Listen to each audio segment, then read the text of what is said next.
Carrying on from what it takes to carry out a successful interview and psychology, I'm now going to move on to non-verbal communication, body language. How you use your arms. Don't cross them.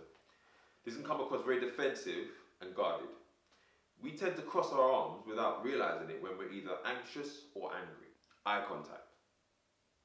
Good eye contact is a way of showing that you're secure, can help you build a rapport or a connection with the person who's interviewing you. You don't want to overdo it and stare, but eye contact is very important. If you are in a room and addressing a number of people, try and give an equal amount of eye contact. But what you don't want to do is look away for long periods of time. Don't be afraid to take up space. With your arms, your chest, even your legs. Again, you can't overdo it, but it's a very good way to show that you're confident. And that kind of body language can actually cause the other person to become very comfortable and relaxed. When you're in an environment that you're not used to, around someone who you don't know, you can tend to get tense, and it can actually show in your shoulders. This is a very subtle tip, but remember to relax your shoulders. To show that you are listening to someone when they're speaking intently, remember to nod. After every few seconds or paragraphs, just a gentle nod, just to show that you are engaged and listening. This is another very simple pointer, but it's easily done when you're unaware and not conscious of your actions. Don't slouch. If you're sitting in a chair, which you more than likely will be, sit up straight with your shoulders back and your chest out. Do not slouch. Don't lean on the table with one arm or find yourself leaning to one side of the chair. You want to show that you are listening intently and you are assertive. As you become more experienced in carrying out interviews, you can start to use slightly more advanced interview techniques, like the lean-in technique. If, for instance, you're engaged in a detailed conversation about the industry or the role, lean in slightly, just to show that you're listening and you're engaged.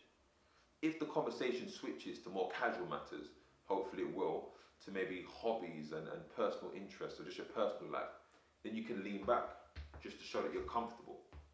People are always more likely to listen to someone who's more positive. The easiest way to show that you're a positive person is to smile and laugh. If someone tells a joke, laugh. Don't laugh at your own jokes, but if someone tells a joke, feel comfortable enough to laugh. Just don't overdo it. Don't touch your face. For two reasons. Firstly, it can come across very nervous and anxious, and secondly, it can be very distracting. Another tip would be not to look down. As the interview drags out and you become tired and fatigued, it's very easy for you to start looking down or looking around the room, which can show that you're disinterested. So remember, sit up straight and look towards the interviewer. Slow down. When we're keen on a subject and enthusiastic, we can tend to speak very quickly and blurt words out at a fast pace. The best thing to do is to take deep breaths in between sentences and relax. By speaking very quickly, we can come across nervous, and in turn it probably makes us more nervous. So remember, slow down. Being expressive in an interview can actually help you engage better with the person who's interviewing you. Reason being expressive can actually have a positive impact on the person you're speaking to because you're sharing your emotion. Remember to use your hands. Use your hands to show expression around particular words or subjects.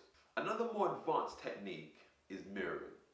Mirroring can happen naturally when you're speaking to someone and you find common ground, you're in agreement with them, and you start to like them, so you're building a rapport.